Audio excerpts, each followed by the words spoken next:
Hi friends. అమ్మ అన్నం తిందువు అని పిలిచింది. అమ్మ అన్నం పెట్టింది.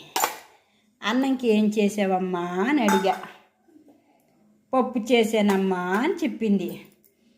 ఇక ఒట్టి పప్పేనా, నేను తిన్నమ్మా, నాకు బోరు కొడుతుంది అని చెప్పా.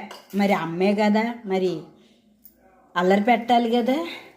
అందుకు అమ్మ ఏం చేసింది తెలుసా? వేడి వేడి గారెలు, మినపగారెలు చేసింది. ఇంకా కూతురు అడిగింది కదా అని చెప్పి వేడి వేడి మినపగారెలు చేసింది.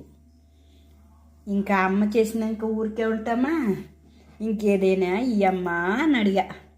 చూడు, మినపగుడ్లతో చేసి అప్పడం ఇచ్చింది. ఇంకా ఇంతకంటే ఫుడ్ ఏం కావాలని చాలా సంతోషంగా తిన్నా. మీలో ఎంతమందికి ఇలాంటి ఫుడ్ ఇష్టమనేది కామెంట్ బాక్స్లో కామెంట్ చేయండి. అలాగే లైక్ చేయండి. మన ఛానల్ సబ్స్క్రైబ్ చేసుకోండి ఫ్రెండ్స్.